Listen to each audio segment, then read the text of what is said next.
I don't know if I've ever seen a Patrick Swayze movie at the theater before. I don't know if I have. I've seen a handful. Have you? Is there anything lately he's come out with? Well, he's dead. So, forgot about that.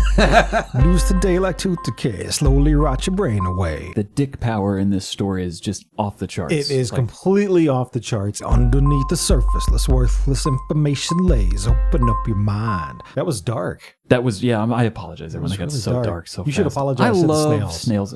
To all the snails out there, I apologize, my friends. Let yourself unwind. I was going to say, I'd put one of those in front of the toilets. Just my dong can hang out in there and just also get dry. Yeah. Two below, we must go. Feel the flow, it goes for days. Listen up or vandalize. Don't need your eyes to hear this. Podcast elevated, educated, real shit. So, speaking of men and dicks and helicopters,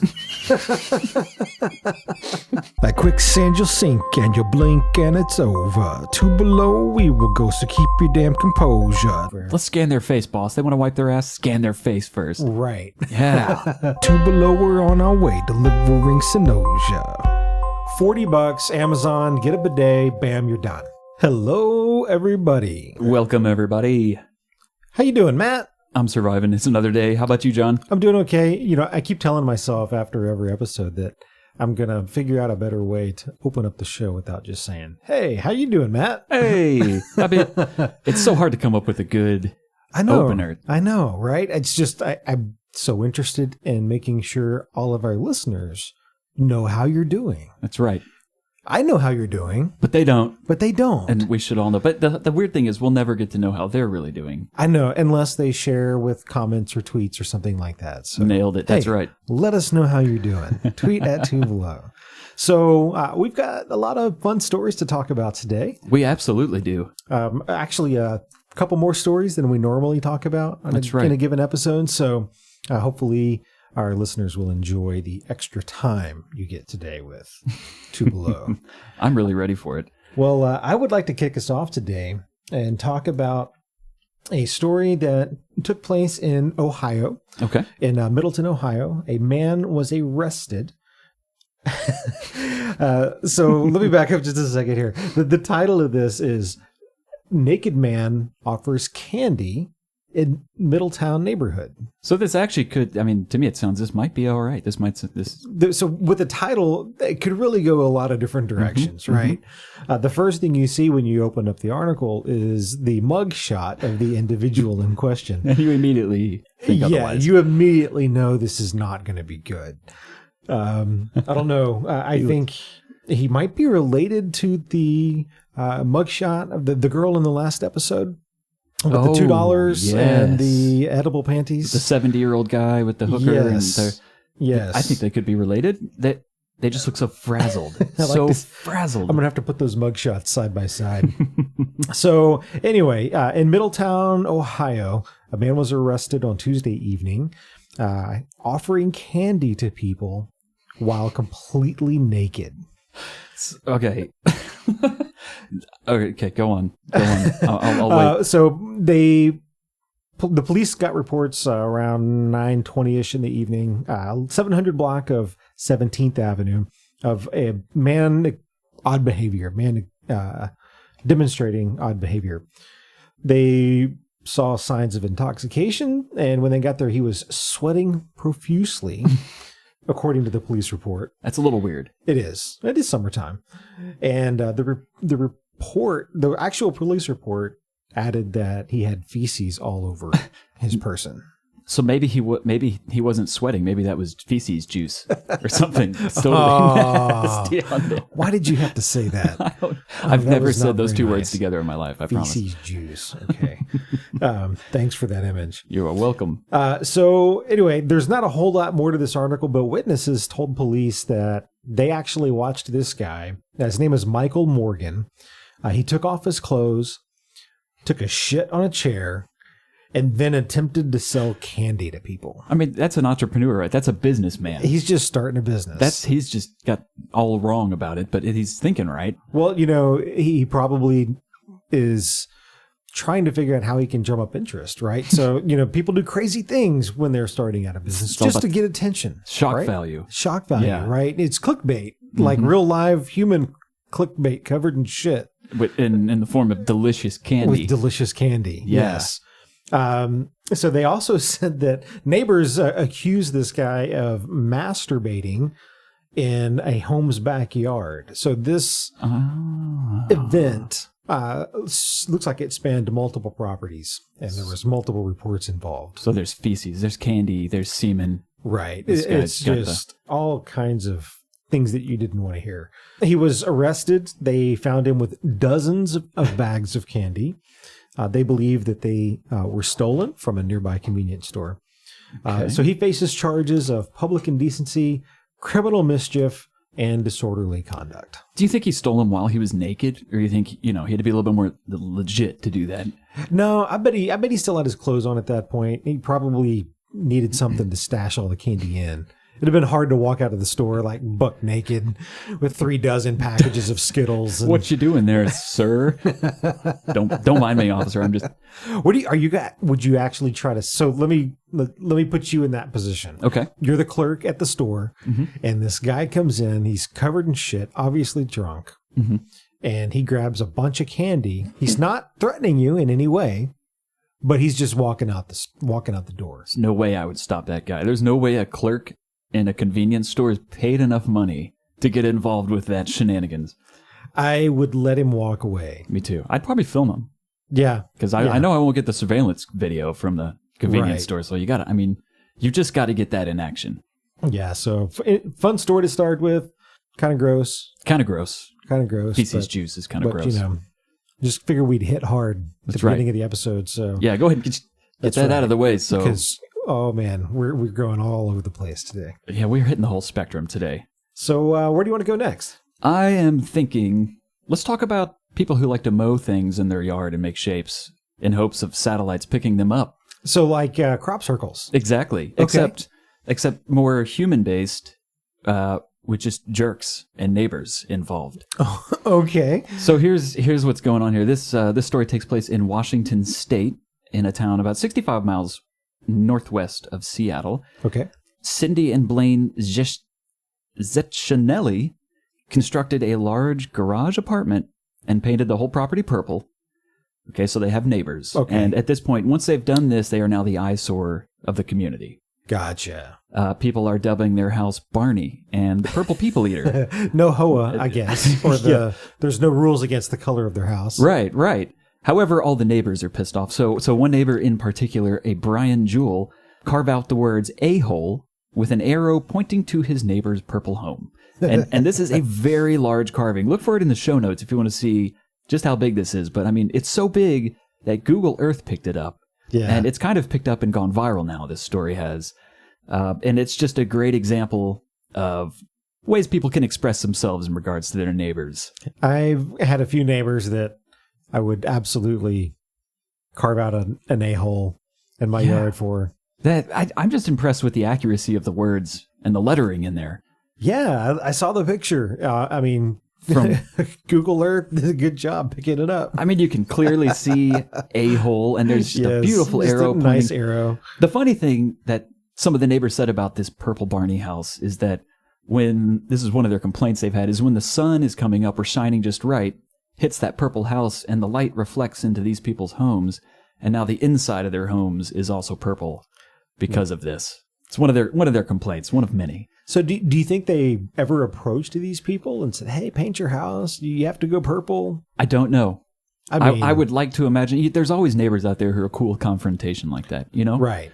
So I'm sure somebody walked up and had to have questioned it. They're like, fuck you, we're going with purple. I mean, it's purple. It is. It's just a bright, luminescent purple. It's what a choice for a house. I can't imagine if I had that much money. No way would I paint a house purple. So poor neighbors. This guy took matters into his own hands, but unfortunately now it's up on Google Earth. So Do you think they do the over-the-top Christmas lights on the purple house? They're all Clark Griswolding just out. take it. Yeah, it takes all the power out of the neighborhood and they're trying to hook it up or whatever. It's beautiful. Oh. Yeah. Well, yeah. it just make appreciate the neighbors you have. If they haven't put a purple house up yet, you're doing all right. Yeah. Well, let's move on down the road Okay. and talk a little kung fu. Yes. I love Kung Fu. Have we had a Kung Fu or martial arts related story yet? No. This is a first. So this is a first. We are breaking new ground. Can we put like a Kung Fu karate chop sound like right here? Just a Okay. Okay. Done. It's there. Just mark that down. All right. So this one caught my eye. Obviously so when you hear the title. It was Inside the World of Men Who Pull Helicopters and Cars with Their Dicks. Everything up to the last word on there, I was following plain and simple, but that last word really... Subtitle. Behold the ancient art of Iron Crotch and its grandmaster, Tu Jin Chang. Oh, this sounds like some sort of Matrix-y type of thing going Doesn't on here. it? Yeah. So I've always loved Kung Fu movies. Me too. And I can't say that I've always loved people doing crazy things with their dicks. But after reading this article and looking at some of the videos, I have a whole new level of appreciation for what that part of the human anatomy is capable of. Yeah, like the dick power in this story is just off the charts. It is completely off the charts. And I had no idea that it was capable of doing some of the things that these guys are demonstrating. So let me just kind of tell you guys a little bit about this article.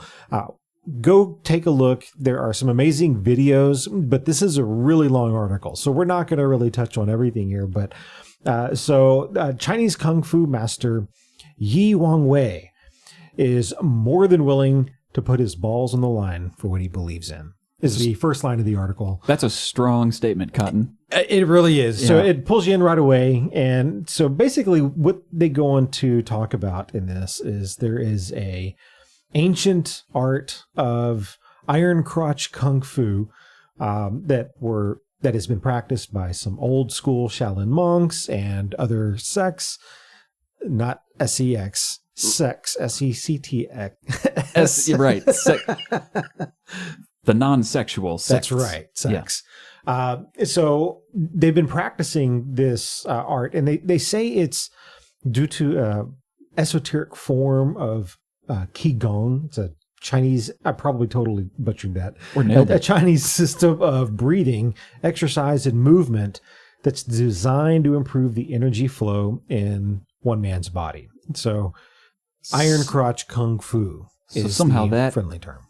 That technique, like when they're getting kicked in the junk, right? It's taking all the penis pain and dispelling it, right, or something. So this, I don't even know. I know. So we'll talk about some of the videos here in a second. So this isn't as much a kung fu or a martial art, really, as much as it is what they call body hardening. Body hardening. Body hardening. It's not, now is it just the one part of the body, or is it like the whole? I think technically it's the whole body. But this might focus on. But I guess maybe this is where the strongest chi is.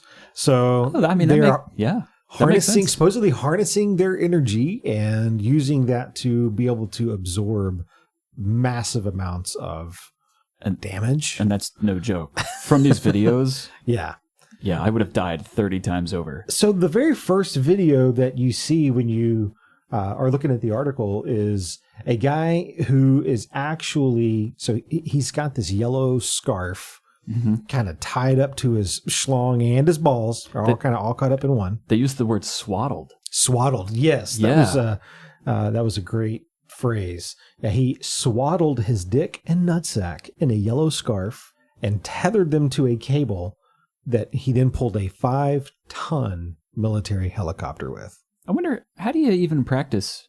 How do you get permission to I wonder if I could even pull a helicopter with my nutsack. I don't know. Do you think how do you train? Are you just pulling heavier and heavier things, or do you just hook it up to a tree and see if you could fucking pull the tree down? Right. I've heard such things about those red oaks. They are intense. What was the movie Kickboxer, where Jean-Claude Van Damme is kicking the bamboo trees in half or whatever to strengthen up his shins? I'm thinking Bloodsport. I'm thinking something different. Okay. So maybe one of those two. I think it may have been Kickboxer. It's probably because I'm thinking the wrong thing. Right. So same thing. Same thing. Is this guy? Are these guys just hooking their schlongs and their balls up to? And honestly, Does it start off as like a fetish and then turns into, oh, I've got some serious strength down there. What can I do with this I mean, power? if it started off with these monks who, are celibate, maybe they're like, we just want to get rid of this. And they thought that they would, tie it up to a tree and rip it off. But And then instead they discovered that it was actually a form of meditation. There's some chi down there, or mojo, as they say. It forced them to focus their energies to be able to absorb that kind of pain and punishment. So they developed that skill. I'm thinking like a superhero coming into play here. Like, wow. Right. So it's the Iron Crotch. It's the Iron. What other kinds of things have they pulled? So the next video is almost unbelievable when you take a look at it. This guy is literally pulling a fleet of cars. It looks like 6 or 7 something. It's a lot of cars. Yeah. There's at least 5. You can't really see all of it in one shot. Mm-hmm. But yeah, they're all chained together, and he's at the front of the line just yanking away. And he takes this pose. It looks like kind of the Superman pose where he also kind of has to take a dump at the same time. Got his arms all spread out, spread eagle, and he's just pulling those cars. Yeah. It's blurred out in the video, but a couple of times it does kind of cut away, and you see the schlong and balls, the true source of power that are hooked up to this cable. Okay, wow. Yeah, I mean, there's other videos of guys just getting old men kicking each other in the nuts, guys being slammed with big logs of wood. That one looks like it hurts. Yeah, it's just absolutely crazy. There's other videos of other parts of the body. To your question earlier, is it just the groin area? No, this guy's taking shots to the neck. I mean, he says breaks a stick with his neck. Right. Nope. My Adam's apple. I'm just thinking about that right now. No way. Yeah, I thought that it was very important that the world, all 15 listeners of our world, learn about this. Learn about how much you can pull with a penis. Kung Fu masters. That's right. But do you think you have to go down the path of being a Kung Fu master to master this? Do you think anybody could do this at home? Should people try this at home? Probably not. Probably not. I would definitely say under adult supervision. Absolutely. Absolutely.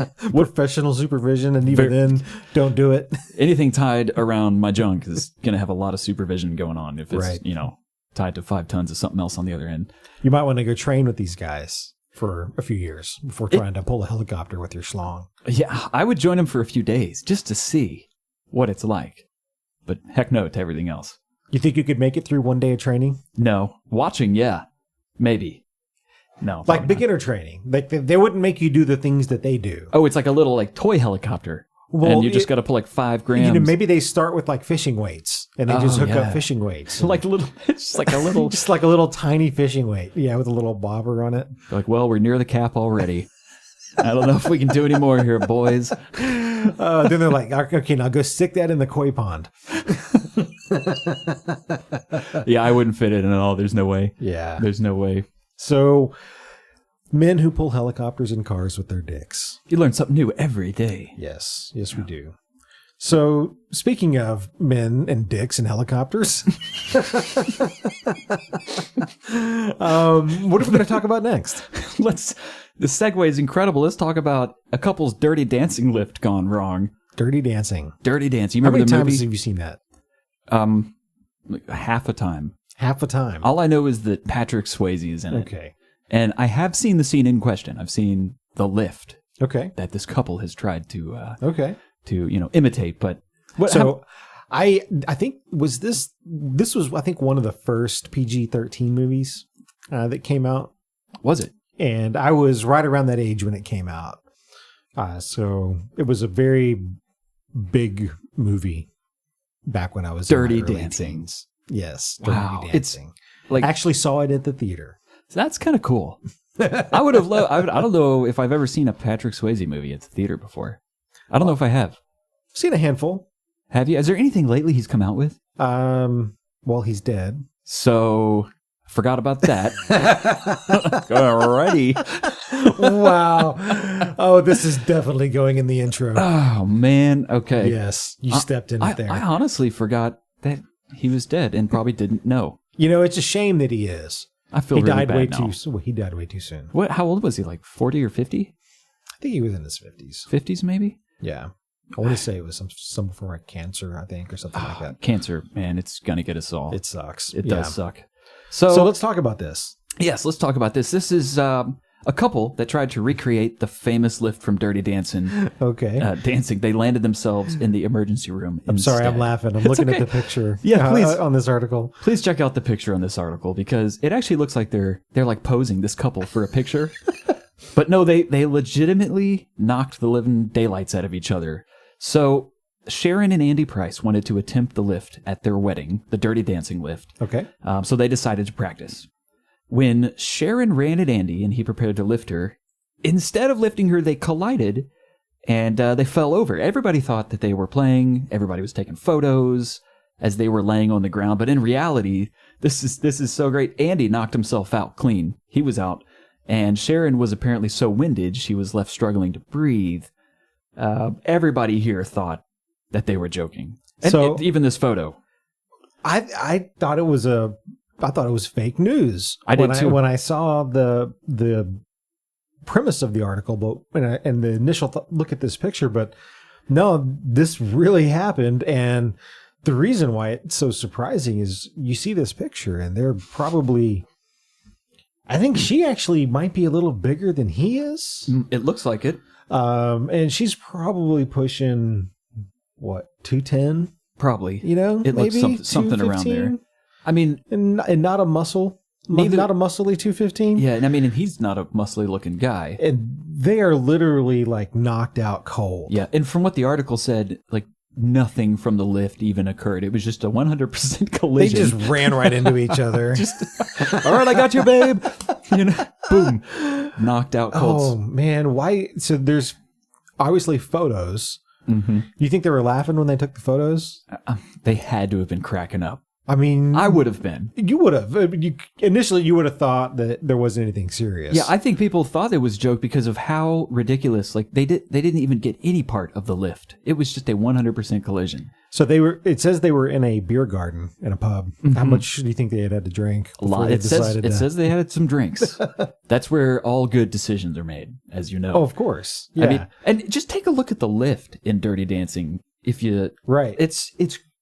She's floating on a cloud on his fingertips. They had to practice in water. Oh, did they? Yes. Really? They didn't just do this. I mean, that makes sense, right? That they practice, but yeah. I mean, and that's one of the reasons why this movie is so great to a 13-year-old boy. That's got to be pretty magical. I mean, Patrick Swayze's looking pretty buff. These guys. There's no video of this, unfortunately.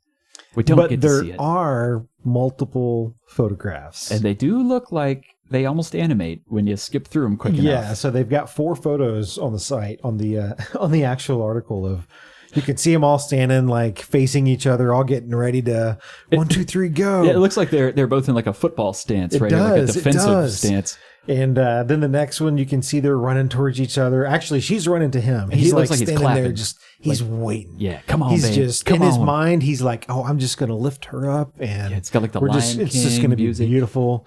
And then the third photo, you can see where she starts made contact, and she is starting to jump. He's got his arms under her pits. He does. So he does. Got the right idea. He's going to lift her up, and the next photo, you expect to just see her, doing a swan right over his head. Yeah. So then he catches her. They're both smiling, beautifully. and everybody's clapping. No. But the last photo is literally both of them on the ground, completely unconscious. And this girl just reaching for him, like, "Oh, are you okay?" So this was in the UK, right? This was in the UK. Yes. Wow. So go check out the article. You've got to see these photos. And the moral of the story is, be careful when you try to do these things you see in movies. They practice for this stuff. Wow. They look like a nice couple, though. They do. They do. They look very friendly. You feel bad that this happened to them. They should start a GoFundMe page for lessons. I'd chip so in. they can actually go and Make learn this- how to do the move properly Yeah. and actually perform it. At Yeah. their, And if at you their had wedding. have told me the thing you had told me earlier about Patrick Swayze, I would say maybe he could be there to give him lessons. Yeah. So, but that's Jennifer Grey might. She was Jennifer Grey. She was the other one. She was the other one. She's still ticking. She is. She looks very different. She's had a nose job. It seems like most people in the industry, the movie industry, end up I getting think so. the plastic surgery and stuff. Yeah. That's okay though. All right. Well, hey, what else do we got? What do we got coming? So I got a very short, quick hit story here. All for right. you. So this was down in Corpus Christi a couple of days ago. And I think this kind of hit really with the tweet from the Corpus Christi Police Department. And a guy was walking down and there was a guy got a note from an ATM that said, #help me.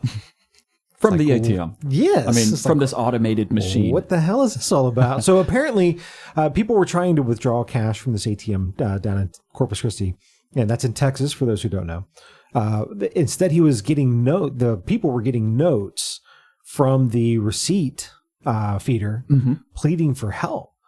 So the day before, a contractor was working on changing a lock inside a room that connects to the ATM, and he accidentally locked himself in. So this guy was stuck in there for like a day. He had left his phone in his truck, so he didn't have any way to contact anybody. So he apparently started just slipping notes through the receipt slot, asking people for help. People thought it was a joke, but eventually somebody did call the police. That to me is the crazy part. That what a time that we live in where people think it's a joke. Like, how often do you get notes that say "help me" coming you out of probably the ATM think you're machine? on like some stupid show, TV show. You're being punked. That's true. Yeah, you never know. Like, hey, sing us a song. You're live on national TV right now. I mean, come on, an ATM. You go to an ATM and out of the receipt thing comes a note that says "help me." What are you going to think? I have no idea. I mean, I'm assuming could it was something keep preventing him from screaming or any audio from getting out, but yeah. Well, I'm glad he made it out of there. But, in my mind when I first saw this, I thought it was one of those tiny ATM machines that like you go up to. And I was just thinking, man, how tiny is this guy to be fitting in this thing? Right. Yeah. If you go to the tweet, in the article, if you click on it, it'll take you to a tweet, and you can see the actual ATM. I'm assuming they shot this in front of the actual location, and you can tell it's connected to a building. Yeah. Okay. So it's a building fed ATM for sure. Yeah. Right. But still, how long do you think he could have potentially been stuck in there? Like I wonder how many notes he sent out before somebody actually took it. I want to know the seriously. count. Was it 100 or was it like 3? It was the first 2 ignored it. And then, Somewhere in between there, probably. yeah, probably. I mean, he could have been 99. Right. Poor guy. I still though, I find it amazing he had access to get things into the receipt feeder. Like along with the normal receipt tape that goes through there. Or Unless maybe he was on it. writing notes on the receipt tape. That's probably what he was doing. Yeah. It's a good thing he had a writing utensil. Right? Man. And he knew how to work on an ATM. Woo. Oh, wow. So, yeah, short story. Man got stuck at an ATM, was writing notes. Thought that was kind of funny. Crazy stuff going on with humans out there. Yeah. Crazy stuff. Absolutely. So, speaking of crazy stuff and Texas, how's that for a transition? It was a beautiful one. And this story is just going to cause all sorts of future crazy stuff for us to potentially report on. Open carry swords come to Texas on September 1st. Well, why not? I mean, why not? And it does not surprise me that it's Texas. No. That this is the place where we're going with open carry swords. If I can carry an AR-15, then why not a sword? why not a sword? Yeah, and Governor Greg Abbott apparently feels the same way. He signed House Bill 1935 into law. Starting September 1st, it will be legal for adults in Texas to open carry knives, daggers, and swords. The law also bans long knives from being carried into schools, colleges, churches, and bars. Okay. And that got me thinking, what's a long knife? I don't know. So I went and actually looked at the bill, and it says this. Long knives are a knife with a blade over 5 1/2 inches, Okay. or a dagger including a dirk, stiletto, and poignard, or a hand instrument designed to cut or stab another by being thrown, or a Bowie knife, or a sword, or a spear. There's a lot of oars in there. That was so many oars in there. A long knife is essentially, just a sharp blade. Anything over 5 1/2 inches, basically. Yeah. So careful with those. But out in the streets, you go into the shopping mall or whatever, just pop that baby out. I have a huge scimitar at home. I could just start walking around with that. Man, I've always wanted to get a samurai sword. Now I can carry it around. Now's your chance. Now we could pretend like we're some weird anime and run down the streets looking all stupid. Nice. Let's do it. How many actual real swords are going to be on Halloween costumes now? Well, that actually terrifies me that you just brought that up.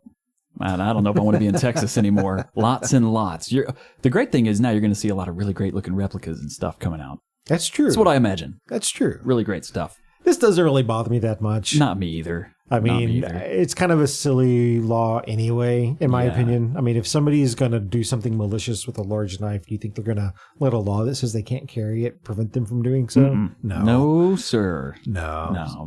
They'll roll their own way. I like the photo on the article that you linked here. Yeah, it looks like a Cloud Strife it does. Sword from Final Fantasy VII, yeah, doesn't it absolutely does. It totally looks like cosplay. Yeah. So we're going to have some cosplay, real cosplay going on. And that's the kind of sword I hope we start seeing carried around out in the streets. These that size. Yeah, these ridiculous like breaker swords or something. Well, they have the shows on TV now, like the Forged in Fire, and I don't know if you've seen any of those. Just Men at Arms, I think there's another one that they're doing. But they do some really cool techniques to make modern swords. Do they? Pretty fun. Like blacksmithing techniques and stuff? Blacksmithing. Like, that's cool. Yeah, very cool. Well, that's all I've got on my end, man. Okay. Well, I think we should probably roll into a little wordness to the nerdness next. It's time to nerd out. Let's do it. Laser beams and bumblebees, science and technology. Is evolution blasphemy? It's wordness to the nerdness. Wordness to the nerdness. I thought about writing a different theme. Oh, shit. I'm not even going to cut this out. I'm going to leave this in because you guys need to understand that we literally just recorded this entire segment. The whole thing. And we forgot to hit record. Or we actually didn't forget. We just hit the wrong button. Yeah, we hit play instead of record. So take two. You guys are going to get an even better experience. Yeah. And you can just imagine things that we said. And I was blown away that you started with the exact same stuff. I was literally going to try to go right into the same way that we started the last one. And so, so take two. All right, here we go. Yeah, what I was going to say was that I really thought about, should we even use that song as the intro for Wordness to the Nerdness this time? Because the first thing that I want to talk about is a Radiohead segment. And you don't really think nerd with Radiohead. Right. They don't really mix. Well, and just the overall feel and sound of the theme song to Wordness is not Radiohead friendly. It's so different. You need to make a Radiohead version. You know what? I think I will now. I need to have multiple versions depending on the stories that we're talking about in that episode. That might be a lot of work, but that'd be awesome. Okay, I'm doing it now. Maybe every now and then. Yes. So you don't have to, commit to. So I don't know how big of a fan you are of Radiohead, but they have been a huge musical influence in my life. I like them, but I don't know all their albums or music, just a few things here and there. So I've been listening to them, ever since they first came out. I think I own all their albums on multiple formats. I don't have everything on vinyl, but I've got some of it, and I just love this band. And they recently re-released OK Computer. And that's the CD, the album I have listened to is OK Computer. That's the one I know for sure. Okay. And I very much enjoy that one. And that's probably one of their more famous albums. I feel like it. That one really kind of catapulted them from being kind of underground favorites to like, all right, these guys are, mainstream now. Yeah, they've made it at that point. And so they, just like a lot of bands, when they re-release something, this is a 20th anniversary of their, they call it genre-bending opus, which it really was. If you've never listened to OK Computer, do yourself a favor and go get it. You might want to go buy this 20th anniversary edition. So it's basically, this was a British article, so it's 100 pounds, so probably $200. I don't know what the exchange rate is now, but it's 100 pounds, and the special edition album, it's entitled OK N-O-T-OK. OK, not OK. OK, not OK. Yep. And it is a collection of different items. It's got an art book in there that's got some notes from Thom Yorke, one of the kind of brainchild behind OK Computer. It has also this cassette tape in it, this C90 cassette. And it was popularized by the old British computer, the ZX Spectrum, which came out in the early 80s. The ZX Spectrum. That's right. And came out in 82.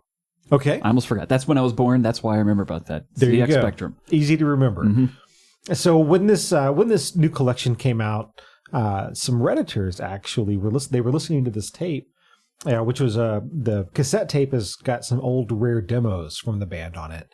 And there's about a 2-minute section at the end that it just sounds like high-pitched noise, just frequency. It's like, what is this? Right. It's weird noise. I mean, you've heard albums that do that, right? Oh, yeah. Like towards the end or something, they got this like mystery thing, this Easter egg. Or exactly. Like, hidden track, track 69, or, just something stupid like that. Yeah. Or, Jack White's famous for doing, stuff that just messes with people. At the end of his album. Yes. Just loud, obnoxious noises for like 8 minutes just to screw with you. Wake up. Exactly. So yeah, there's this couple of minutes section on this tape that was this really high screeching noise, but somebody actually recognized that high-pitched frequency was the same noise put out by those old data tapes used in that ZX Spectrum computer. That had to have been a ZX Spectrum fan. I mean, it had to have How been. would you know this sound? I know. I mean, and it's so long ago. I mean, there's some computer sounds that just come natural, like the modem sound. That's exactly what I was going to say. Yeah. But, a lot of, younger people these days probably won't even know that sound unless you go look it up. Good point. Yeah, good point. But, man, I can still hear that and clear as day in my head, like when you would connect to the internet with your modem back in the day. So, yeah, so he actually took this cassette tape and he EQ'd it through his own audio software, whatever means. And he actually got all of the squawks and squeaks, as the article puts it, to perfectly match the old computer's audio language. And so then when you take that and you run those files through an emulator, so there's software emulators out there. For the ZX Spectrum. For the ZX Spectrum's computer, you are now treated to this really cool Easter egg that they've hidden into this cassette tape. I love that. Is there a length? Do they say anything about like how long this is? So there's a video in the article itself. So make sure you go to the show notes and check this out, and you can actually see what this is. But when you play these notes through, you see the computer loading and flashes some colors, and it looks old school, like 8-bit kind of graphics. Yeah. But you get some, program Radiohead. It lists the band members and a couple little cool things. And if you actually go through the whole thing, there is there was one thing in the very bottom of it. Oh yeah, so in the black, there's some black on black section that's got a hidden message. Did they say anything about that hidden message? It did. They actually translated the hidden message. It says, "Congratulations, you found the secret message. Sid lives." What are they talking about? Oh, then it says we should get out more. What does that apply to? So that's interesting. So they talk about in the article. They ask the question: are they referring to Pink Floyd's Sid Barrett? I see. Who was one of the founding old school members of Pink Floyd, guitar player, wrote a lot of their songs. And interestingly, More is the name of a movie that Pink Floyd did all the music to. Oh, I see. And so I could maybe see he's alluding how to something they're, making that connection. Maybe they are. Maybe he is referencing Sid Barrett. But anyway, really, really cool use of technology. Way to throw an Easter egg into an album for their listeners, especially on OK Computer. Yeah. This makes is it even better. This is cool to me. Radiohead, a band, is doing this really nerdy thing. Yeah. I mean, with a ZX Spectrum. I know, right? Who's even heard of these? And it tells you the breadth and width of their fan base. Yeah. Because they figured this out. I mean, Yeah, a lot of old guys like me like Radiohead. A lot of young people like Radiohead. Their sound is just amazing. They're just so good. So yeah, that's why I say I thought about should we use a different song? 'Cause, I can see why now. Set the tone for Radiohead. Yeah. So I like your advice. I'd love to hear a John rendition of a Radiohead wordness to the nerdness I intro. am going to do it. Oh man, make it happen. Yes. I'll hold you to that. You hold me to the book. That's right. And we'll make it happen. Okay, it's gonna happen.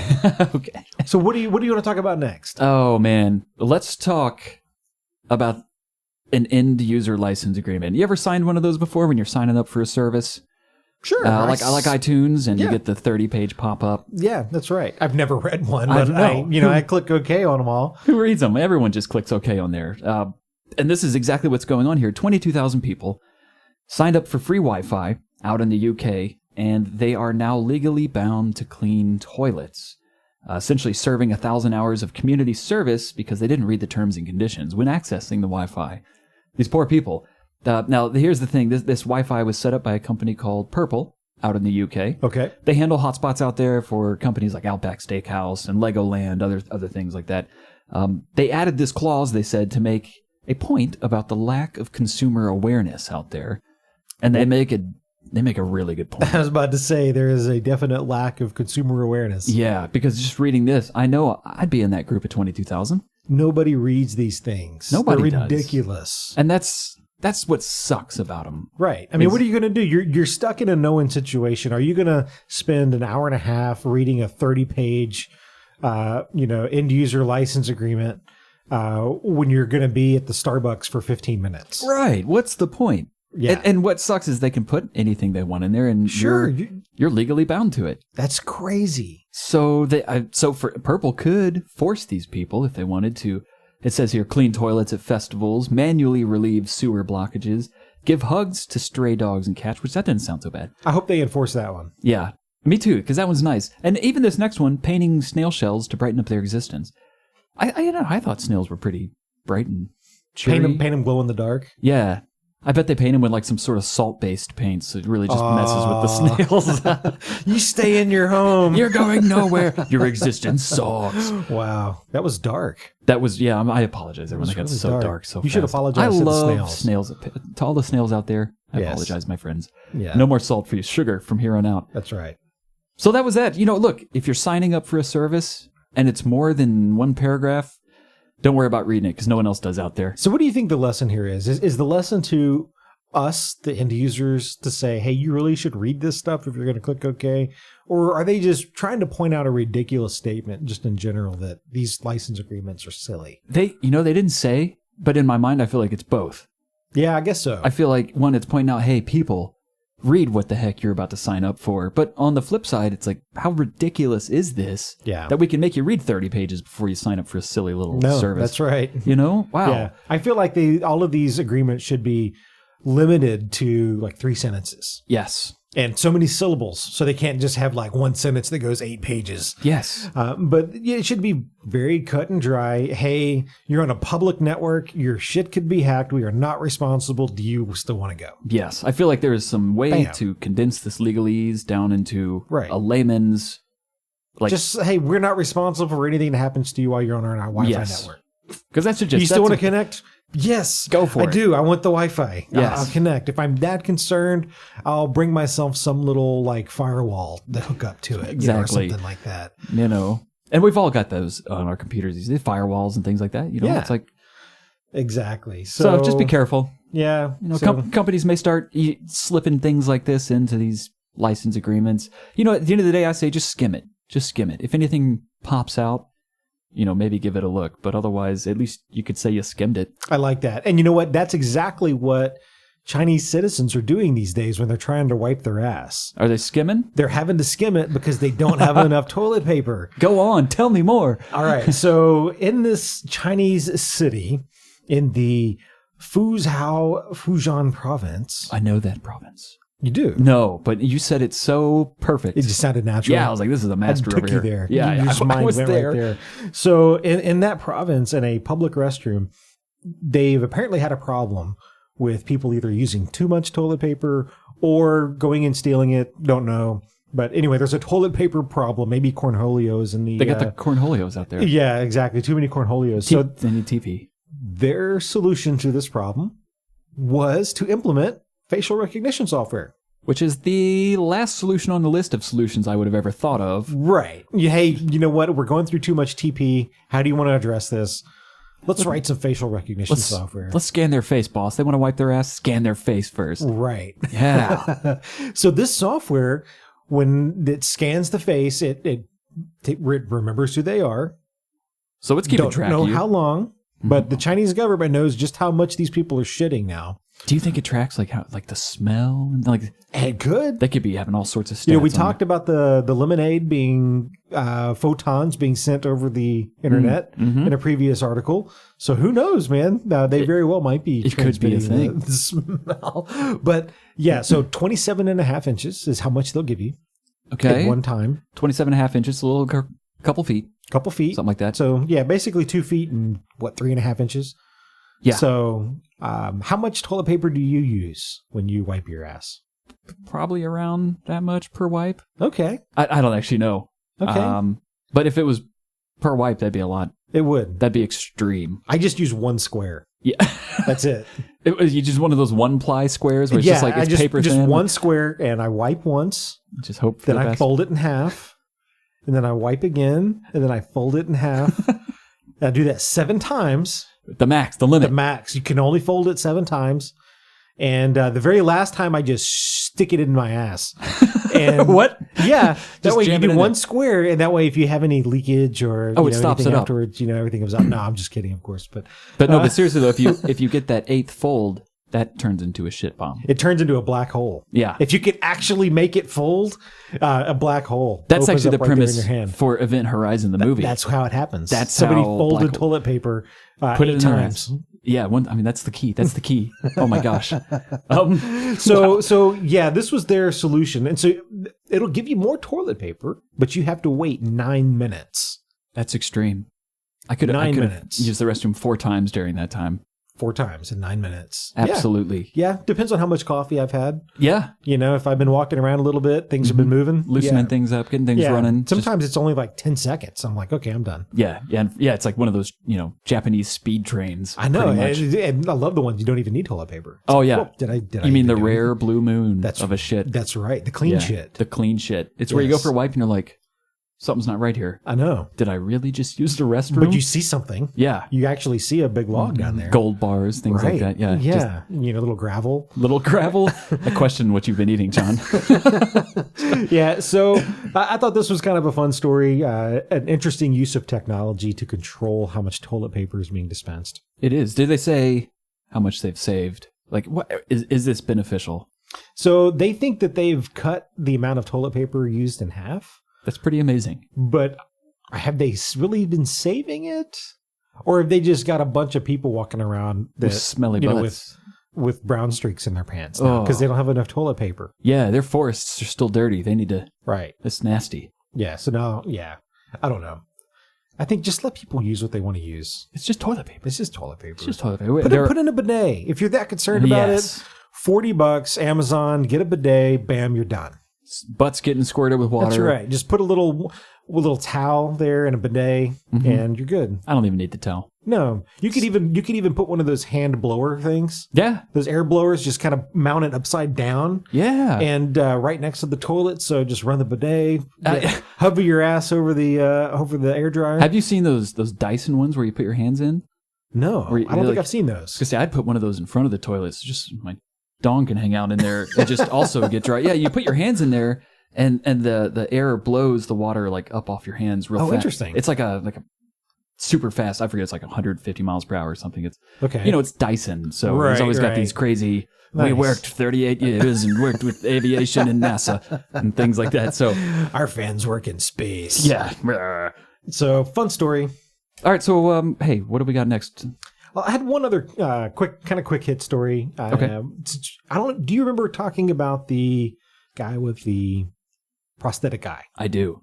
Yeah. But there was a name for him too. I'm forgetting what it was. Yeah, it was like ocular prosthetic or ocular prosthesis. Yes, and they gave him a nickname too. I forgot what the nickname was. Oh, I don't remember what that was. Eyeball Man or something. something like that. So we'll give Miss Smarty Pants something to correct. Yes, she'll come back.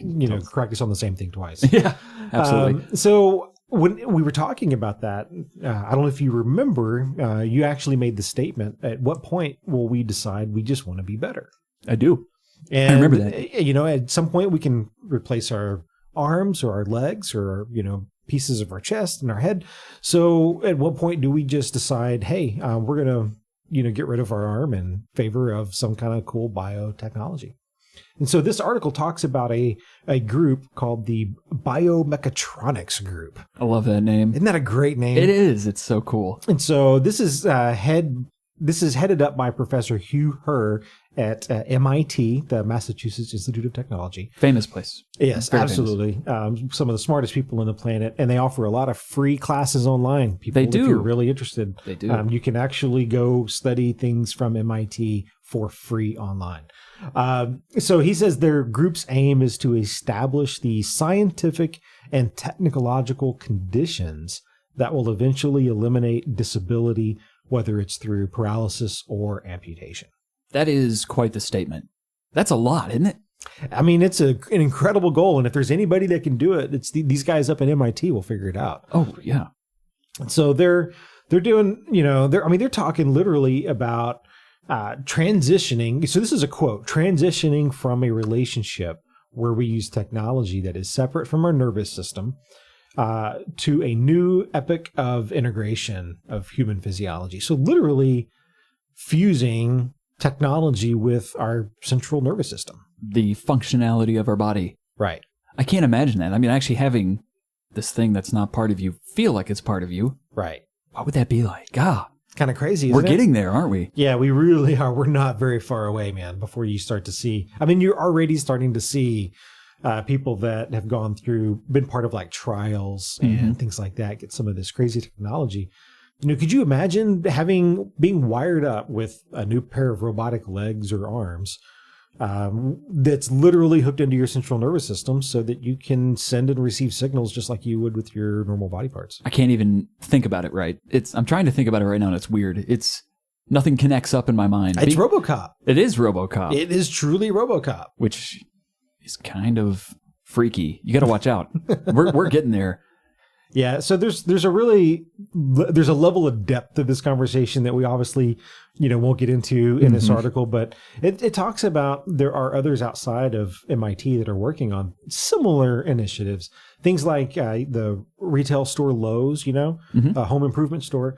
They're piloting these exoskeletons for their staff that were developed at Virginia Tech that help them lift like really heavy things. And so it's almost kind of like, putting on robot skin in a way. Just augments, but they can take it back off, which is the cool thing. Yeah, this is just temporary, right? When I saw this, I was like, oh, this is the genesis of two particular famous movies that I saw. See if you can name one of them.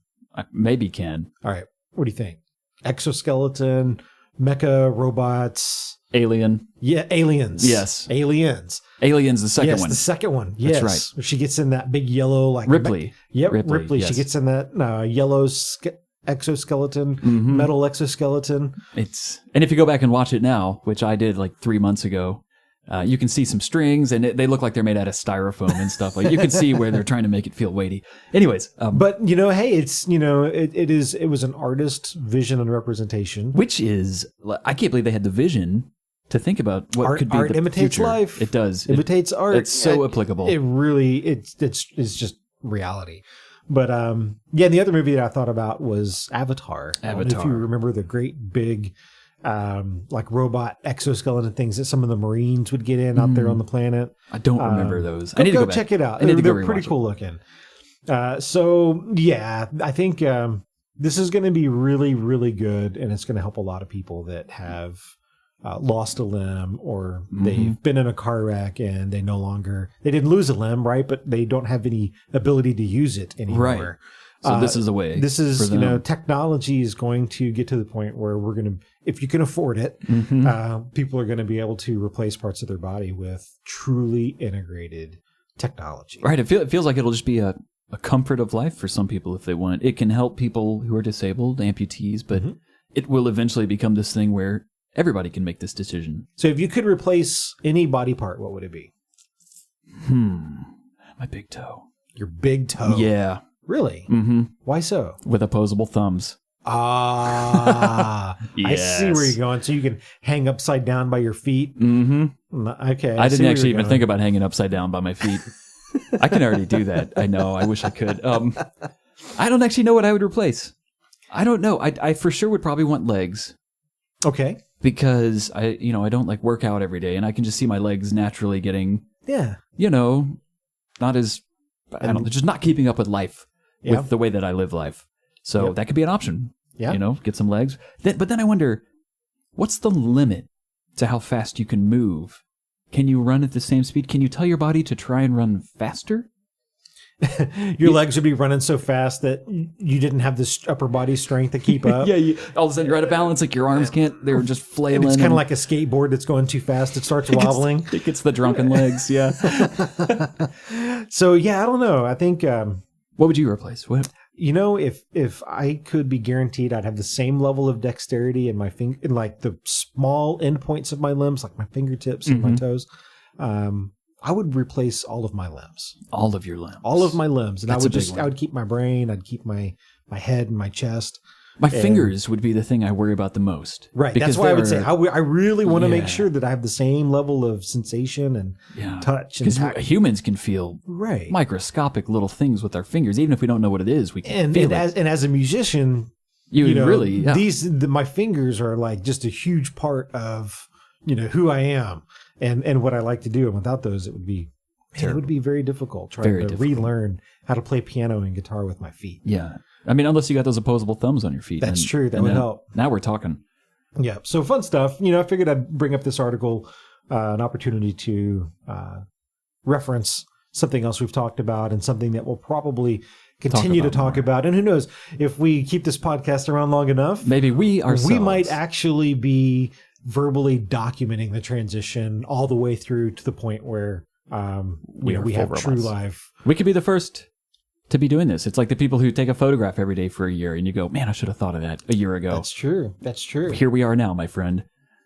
There's one other little thing that I actually just thought about that I wanted to share with you. And I didn't know if you had a chance to see this. They just released the very first image. I saw this yesterday. From the movie for Steven Spielberg's Ready Player One. So it is a shot of the what I would assume is the lead character hanging out in his little shanty. I was very surprised with the headset. They literally just took a VR headset from this day and age. It kind of does look like that, doesn't it? I thought they would have done a little bit more, because I thought in the book they described the headset. It's like almost a whole suit kind of. Yeah. Yeah, but who knows? This is maybe maybe we're taking this photo out of context. Maybe he's playing with old school VR right here. So we don't know. Good point. Could be. But remember, also he was in this crappy ass like a tower thing, like right? tower thing. Yes. Very poor. So maybe this was just like the low end. Like this was the iPhone version of virtual reality. Yes. That's what he's looking at. Back then. But this got me excited though. Yeah, really excited. We're about 8 months away from the movie Steven Spielberg, Ready Player One. I just hope it doesn't get butchered. I mean, everyone speaks so highly of the book. They do. Because it's Steven Spielberg that's involved in this. I'm gonna give him benefit of the doubt. I would too. And the book isn't crazy long. No. It's not 1,000-page epic, so it's not like they're trying to cram down all that into 2 hours. It's a fast read too.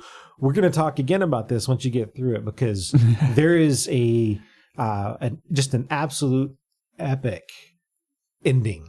Okay, don't spoil this it. Book. I'm going to have to get there. And after you read it, while you're reading it, you're going to be thinking about the movie, and you're going to be like, how in the world are they going to actually be able to do this? That makes me want to read it even more. I mean, it's literally to that point where you're like, I don't know how they're going to do this in a movie. And I really, really hope that they make it as epic as in the book. It's so epic. It's on then. It's on. Got to read it. All right. So that's all we have for today. This is good updates. Episode 8. 8.2, kind of, since we did recorded the last half of this twice. That's right. Yeah. It's a first for us. That's right. So First. it was bound to happen sooner or later. It was. I'm glad we got it out of the way kind of early. Yeah, and we got a really good laugh at the beginning of the second take. We did. So if anything, we got some laughter. Yeah. So, well, that's all we've got. I hope you guys have a wonderful rest of your week. And thanks for joining us. We'll have more stories coming out next Saturday. Yep. Have a good one, everybody. News today like tooth decay, slowly rot your brain away. Underneath the surface, less worthless information lays. Open up your mind, let yourself unwind. Two below we must go, feel the flow, it goes for days. Listen up or vandalize, don't need your eyes to hear this. Podcast elevated, educated, real shit. Like quicksand you'll sink and you'll blink and it's over. Two below we will go, so keep your damn composure. Two below we're on our way, delivering Synosia.